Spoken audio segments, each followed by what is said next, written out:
Dizem por aí que marinheiro, quando não está no mar, está no bar.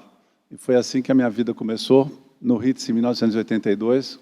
Eu era barman do Ritz e comecei a competir quando eu comprei meu primeiro catamarã, um Hobcat 16, e durante 10 anos seguidos eu competi. Mas a minha vida na noite continuou. Em 85, com 2 amigos, eu abri o Singapore Sling, 87, o Aeroanta, e 89, Olivia. Eu devo ter alguns clientes aqui que eu já vi. Minha vida como competidor foi muito bem, e depois de 10 anos eu não sabia muito bem para que lado eu ia, e numa conversa despretensiosa com o Marcos Susbacher, um amigo meu, nós decidimos fazer uma viagem de Miami para Ilhabela, e aí iniciou uma série de viagens que resultaram em mais de 60 mil quilômetros em barcos sem cabine. A primeira viagem, que foi a Entre Trópicos, justamente por ser a primeira e a gente não ter muita experiência, foi escolhido um trajeto um pouco mais seguro, pelo fato da gente velejar por águas quentes. Nós saímos de Miami, velejamos o Caribe, de praia em praia, atravessamos toda a Amazônia pela Venezuela até chegar em Belém e descemos a costa brasileira. E por causa do barco ser tão pequenininho e tão desprovido de conforto, a gente apelidou os barcos de jangadas high-techs. Não tinha muito lugar para levar nosso equipamento, a carga. Normalmente, quem viaja num barco cabinado pelo mundo tem todos os recursos. Os nossos barcos eram muito pequenininhos, então todos os dias a gente tinha que parar em alguma praia, alguma ilha para dormir. Essa viagem durou 289 dias.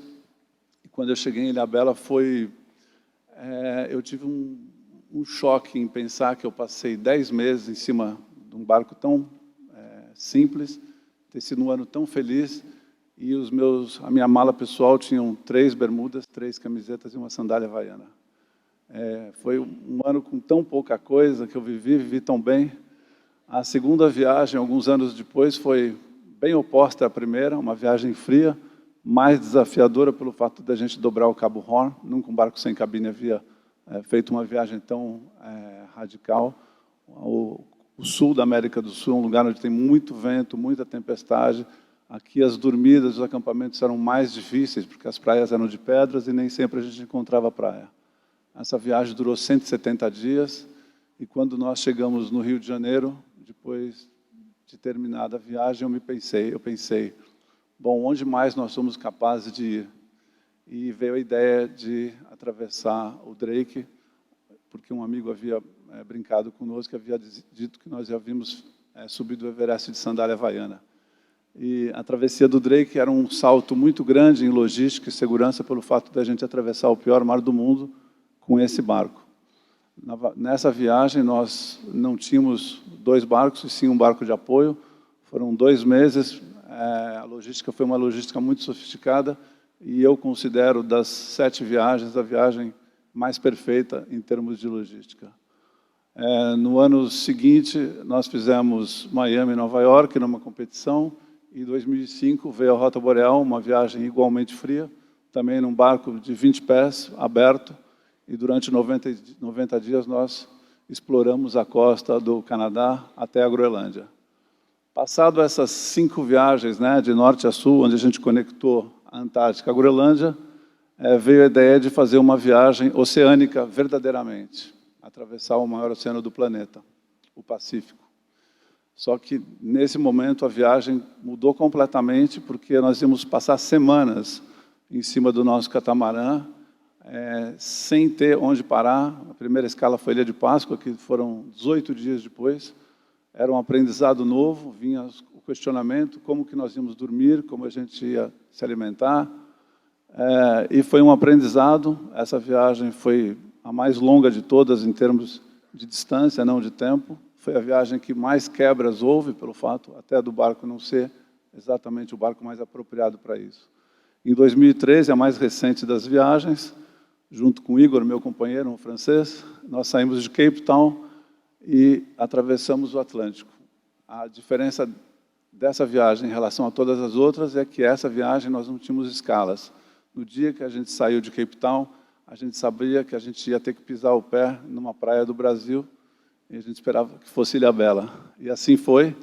Essa é uma foto que mostra bastante o que a realidade da vida de um velejador em mar aberto, foi uma tempestade que a gente pegou na Costa dos Esqueletos, na África. Teve dias monótonos, tivemos dias de calmaria, e o assunto no barco muitas vezes termina, né, e a gente não tem muito o que falar. Teve um dia que o Igor falou para mim assim: puxa, Betão, está friozinho. Eu falei: tá mesmo, e o assunto daquele dia foi isso. E depois de 37 dias nós chegamos em Ilhabela, e tanto a viagem do Pacífico como a travessia do Atlântico, o que ficou marcado para o Igor e para mim não foi propriamente só o feito náutico, mas foi chegar mais amigo do que nós saímos, e isso é uma conquista muito grande, porque a gente sabe que as relações humanas são o maior desafio.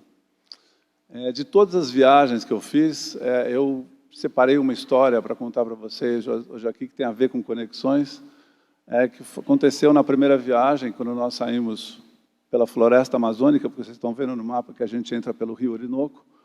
Nós, nessa viagem, transformamos os barcos para entrar numa expedição na floresta. Um barco continuou com o mesmo formato, mas com motor de popa, porque não tem como velejar dentro do rio. E o outro barco a gente transformou num barco-casa, como se fosse uma gaiola contra os insetos. Então, todos os dias a gente parava em alguma margem e dormia. Essa viagem foi inspirada no Alexander von Humboldt, que em 1800 descobriu que existia uma conexão entre a bacia do Orinoco com a bacia amazônica brasileira. E nós sabíamos que nós íamos encontrar Yanomamis bastante primitivos. E quando nós chegamos na tribo, esse barco encostou facilmente, e o meu, que tinha um mastro, ficou enroscado nas árvores. Rapidamente, um dos índios subiu na árvore e cortou os galhos. Eu pensei: bom, esse é um sinal de boas-vindas, ou eles estão com fome, né? E, bom, nós ficamos conversando, distribuímos camiseta, demos comida desidratada para eles, castanhas, e eles rapidamente se recolheram, porque já era fim de tarde. Eles viviam numa oca única, e nós ficamos sem saber o que fazer, porque eles não nos convidaram para entrar. E eu falei para o Roberto Linsker e o Duncan, meus companheiros, falei: a gente podia fazer a técnica do cachorro.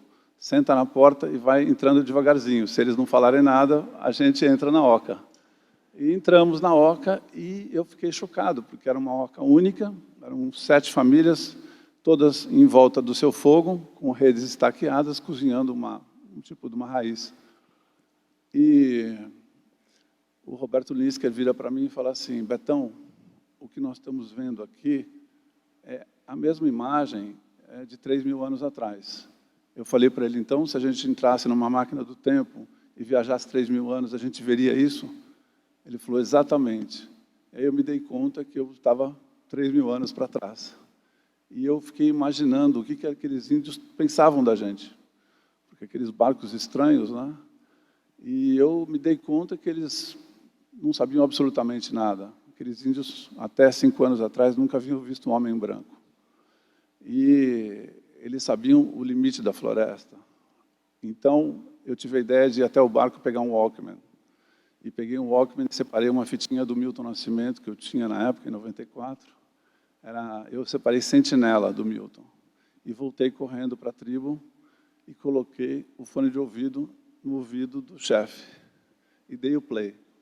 A cara que o índio fez foi incrível. E ele ficou olhando aquilo, leva para aquela caixinha, e aquele senso de coletividade dos índios. Ele tirou o fone, deu para o pajé deu para a mulher do índio, e deu para as crianças. Aí elas levaram para outro núcleo de família, e foi assim, pulando de núcleo em núcleo. Achei que nunca mais o Walkman voltaria. Mas 2 crianças voltaram, nós estávamos sentados no chão, e nos devolveram o Walkman e cantaram um pequeno cântico. E uma música bem curtinha. Espontaneamente, nós emocionados, aplaudimos as 2 crianças. O Roberto Linsker falou para mim: canta, Betão. Eu falei: não, eu sou muito desafinado, canta você. E aí, o Roberto foi lá no meio, cantou uma música em espanhol, e, para nossa surpresa, os índios aplaudiram. Então, acho que nós ensinamos, pelo menos, aquela tribo a aplaudir. E aí, eu tomei coragem, não, desculpa, aí vieram outras 2 crianças, cantaram outro cântico. Aí eu tomei coragem e fui cantar. Eu sabia que aquele seria o único lugar do mundo que eu seria aplaudido, cantando Toninho Horta, Beijo Partido, uma música dificílima. E, novamente, vieram duas crianças, cantaram outro cântico, e no final o Duncan, o sul-africano, que é meu companheiro também de muitas viagens, levantou-se no meio e ensinou para a gente um back vocal em africano, e nós cantamos uma música tribal. E essa foi a mais aplaudida de todas, e naquela noite a gente conectou a África com a floresta amazônica. O Roberto Linsker se voltou para mim e falou: Betão, vamos para a barraca, para o barco, porque índio dorme cedo. E nós nos recolhemos, e eu deitei no meu saco de dormir, e fiquei pensando sobre o que havia acontecido. Eu não conseguia nem a ficha cair de tão emocionado que eu estava, mas essa história ficou gravada por muitos anos, né, na minha cabeça. Sempre voltava essa imagem dessa noite, e eu, mesmo sem saber falar Yanomami, eles sem falar português ou espanhol, porque esses Yanomami estavam na Venezuela, me dei conta que nós comunicamos pela música. A música é uma linguagem universal. E muitas vezes a gente fala o mesmo idioma, mas não fala a mesma linguagem, e a gente não consegue se comunicar.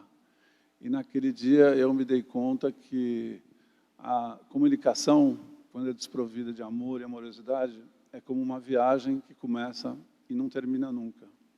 E eu parti muitas vezes, amo partir, porque eu amo chegar. Muito obrigado.